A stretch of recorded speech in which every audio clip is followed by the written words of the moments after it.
Okay. Hi, everybody. Goodness me, you're miles away. Right. Yeah, should I move a little? No, don't worry. It's fine.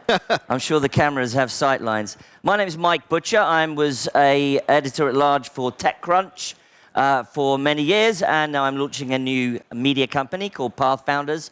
Very much more bringing it back to the old school of writing about the technology industry as technology and founders as founders. It's my pleasure to be interviewing Herman Narula, the co-founder of Improbable, which is probably one of the cutest names for any startup for many years.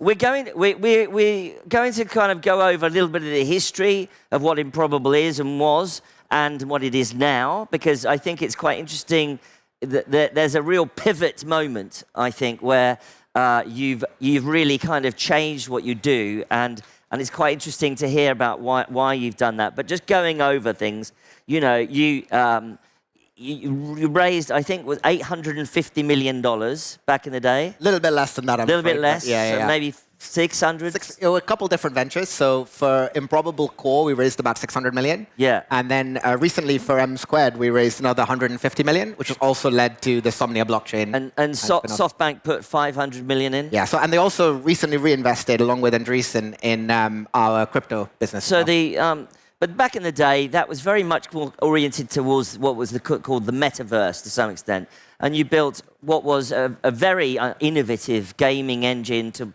have multiplayer games. I saw a demo of it once that had tens of thousands of players in, which was very far ahead of its time.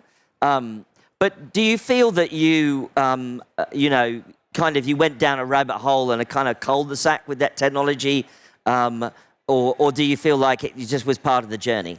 So I think, look, every single person in this room in the next 10 to 15 years is going to have the opportunity to spend meaningful amounts of their time interacting in virtual spaces, buying and selling totally virtual things, and your children are going to ask you to make decisions about how much time they spend and what they do in parallel realities. So, I wrote this in my book. It's why we started Improbable. It's still the guiding force of everywhere we want to go. No matter the current up and down or popularity, I think the metaverse is an inevitability. We decided to work on the hardest technical problem in that space. We're really proud that we're in the Guinness World Book of Records for the largest FPS game. Right now, we handle, I think when I first met you, that demo was like 100,000 messages a second. So we use this metric, operations a second, to think about the complexity of a world. We're now at 2 billion a second. So, from a pure technology perspective, it's been wildly successful. From a business perspective, I would say most of our success has, weirdly enough, come not from the areas where we most focused our tech. In fact, it's been taking that tech and those insights and applying them to other areas that I would say has generated more success for us than core tech. I mean, you really, I think it's useful to talk about this a little bit before we get onto where you're going to now, because you've really been through the ringer, because the Financial Times reported cancelled games, unhappy developers, tech that didn't scale as advertised. So you was obviously quite a sort of difficult time. I mean, do you feel that you would sort of change anything about that era? Look, the difficult thing about trying to do really risky stuff is many times things don't work. And unless you aim to do the most ambitious things you can do, like building the first defense prime contractor in 50 years, trying to scale games to that scale, and now recently launching like the fastest blockchain you can, I think, theoretically build. If you don't have massive failure, you're not taking sufficient risk. You said the name of the company is cute. The reason we chose it is because we didn't think success was very likely. That's why it's called Improbable. I think 2020, is around the time you're thinking of that was a bit tough. It was tough, but since then, to see us be able to scale and sell one of the largest multiplayer consultancies in the games industry, to now be able to invest, tens of millions of dollars a year, every year, into the ventures we believe in Europe, none of that would have been possible if we hadn't gone through that period as well. Right. There will always be a point in any great endeavor where the doubters and the people who think that you should never have started it at all weigh on your mind. Completely ignoring that is the difference between being a startup founder and just being a guy with a job. That is the difference. And sometimes it means fighting the press. Sometimes it means fighting investor sentiment. We've been very lucky to have extremely supportive investors. Sometimes it means your own talent is, wondering if they're doing the right thing by staying in your business. And we've been very lucky that, for 13 years, we've kept together kind of the dream team, which is really exciting. But, I don't think we would have launched the Somnia blockchain this year and reached this scale at all, at its peak, I think, almost 2 billion in value if we hadn't done that first. Let's not get ahead of ourselves, because I want to talk about that. Give you plenty of time to talk about that. One leads to the other. I think one leads to the other. You can't have that opportunity without massive failure. So and you built this sort of spatial system that could be massively multiplayer. You actually sold part of that technology, or licensed that part of that technology to the defense industry. Was it a spin out, not a spin out, but a sale? So we actually, one of the things about deep tech is sometimes you have really abstract technology, but applying it to a given industry tends to completely change the tech. So around 2018, we realized that the core we were working on needed to be separated into two cores. One core is all about accuracy, right? If you're trying to direct, trying to think what I can say here, but like kinetic activity in a war, you definitely want to be accurate, right? Like you don't want that stuff to involve the kind of inaccuracy of games. Whereas if you want to simulate millions of people in a space, you don't care if you drop the odd packet. So that separation between mission-critical life and death and entertainment was one of the most difficult splits we made as a company. And actually, the defense work we did, we licensed out that tech to a spin-out, but we've actually kept the tech, which has since evolved into Calico, which is a great business if you're looking for a job, that is hiring now. There's a very profitable simulation company looking to use that tech for things like robotic simulation, modeling supply chains. I think they're even working with some big retailers now as well. Right, I see. So what year would you say that you really pivoted into what you're doing now? We pivot like every year. As a research business with the kind of core deep tech, I would say we make one big insight a year where we realize, even from Spatial OS to what is now M squared, there was a day where an incredible engineer at Improbable, probably one of the best engineers of his type on Earth, I would say. One of our investors just refers to him as God now. But he came back from a weekend and had essentially replaced all of the core technology of Spatial OS to a new system we now call M squared by himself, in a prototypical form. And there was a very difficult decision to essentially axe the entire group working on that, because their entire methodology didn't work. That was very traumatic. That happened in 2020. Each year, something like that will happen. This year, it's been the pivot toward some of our thinking around how we would use our blockchain. The usage we've gotten has been totally different to what we expected. So yeah, I like Improbable to be a business that can make those crazy choices, much quicker and much more effectively than a lot of other companies. Do you think that I think it was around about 23 that you went into this kind of more of this new world that you're doing, and you have Sonoma, is that correct? Somnia. Somnia. Sorry, Somnia. I apologize, pronunciation. So Somnia is the blockchain. And while I can't give financial advice, you can buy Somnia right now online. But anyway. Right. No, and you also, and I think certainly we lived through that world where there was metaverses and people were buying land inside metaverses. But that was a story, I don't know, some years ago, and was only kind of rose up, especially during the pandemic and just in that post-pandemic period.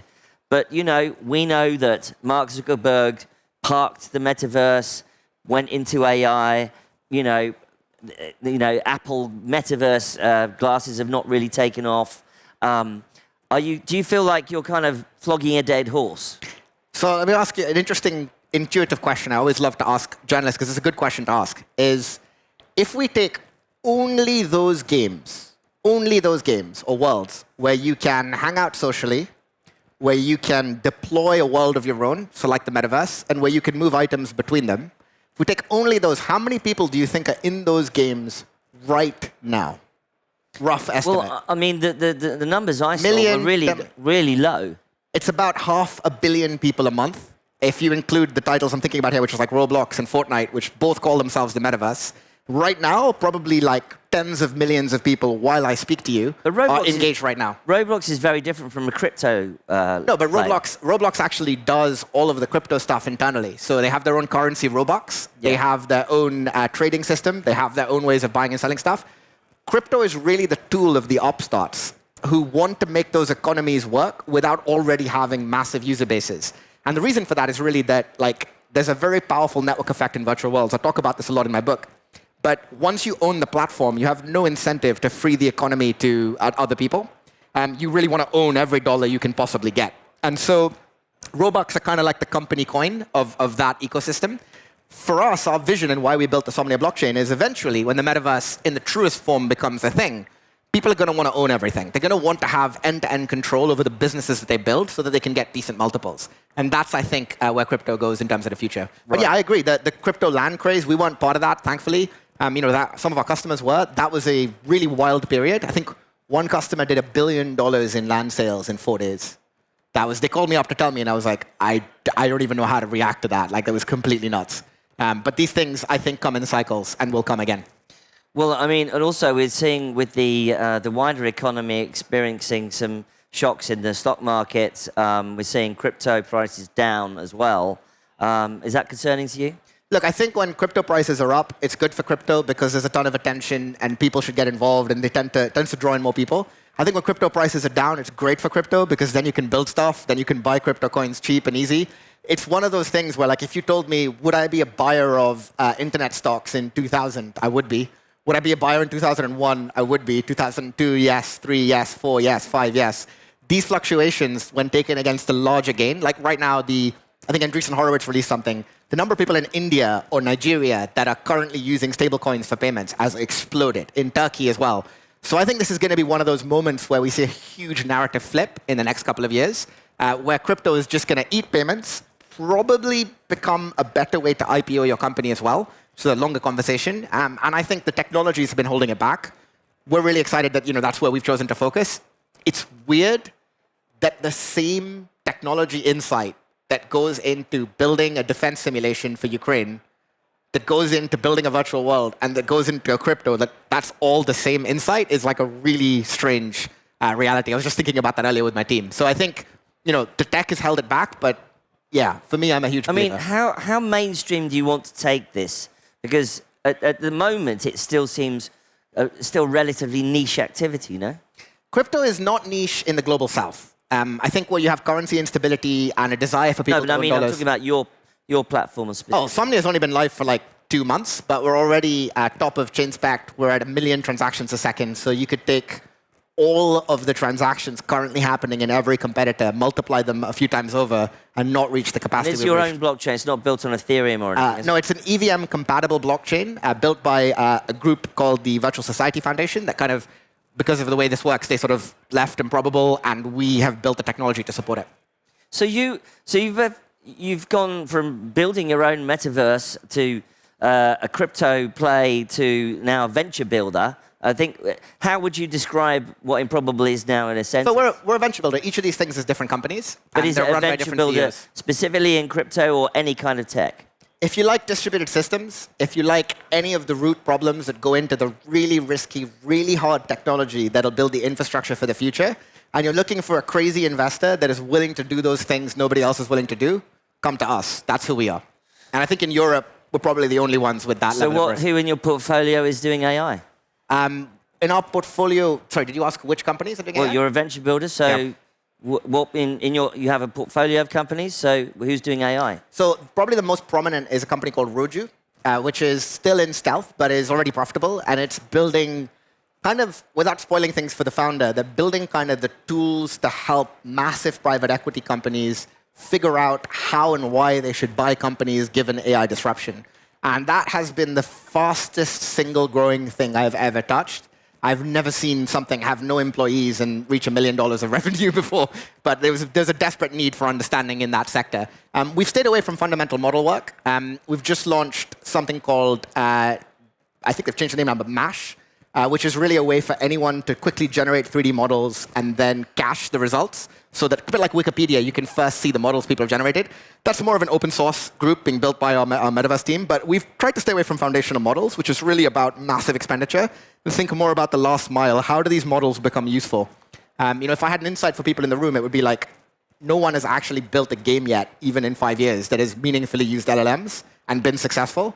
That's very interesting to me. Well, would you describe yourself more like a studio where effectively you're building from internally and then launching externally, or you want founders to come to you with ideas, little bit of both, or established teams, or for instance, you've got Y Combinator, Entrepreneur First, you've got the eWar guys, you've got how would you position yourselves in that kind of universe? So there's a couple of differences. We have a bunch of cash on our balance sheet. We do everything off our balance sheet. We don't take external capital for the things that we incubate until later rounds.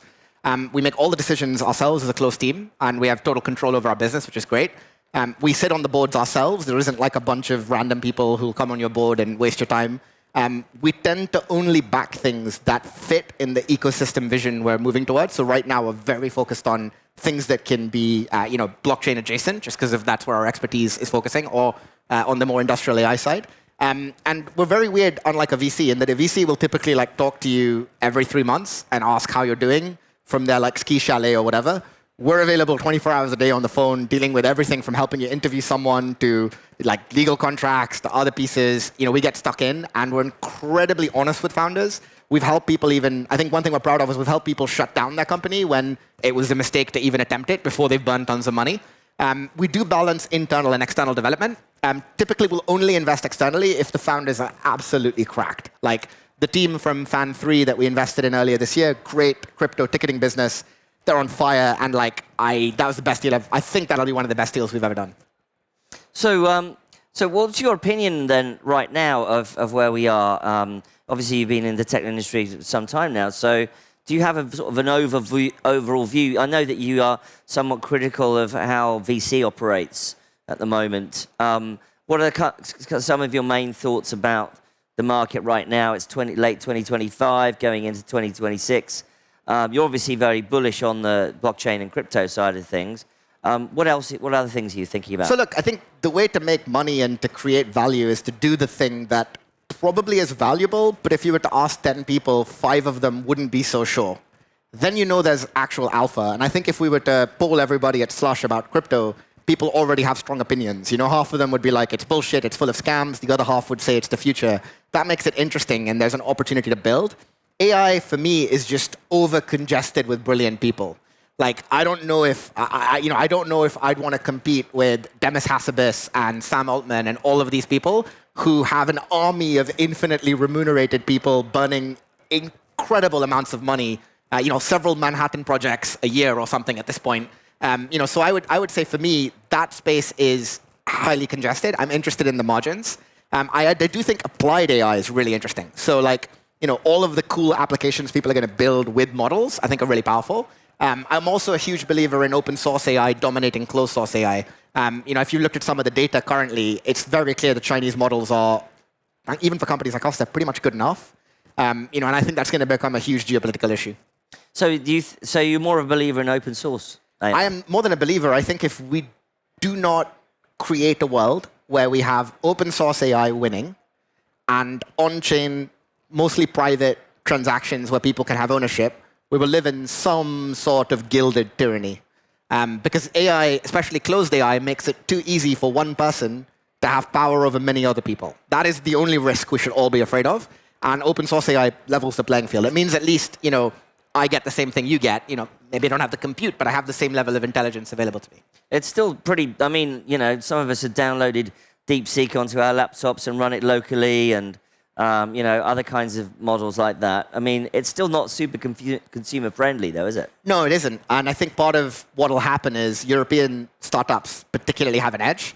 American startups have to be very careful becoming too dependent on Chinese tech due to the administration's view on that.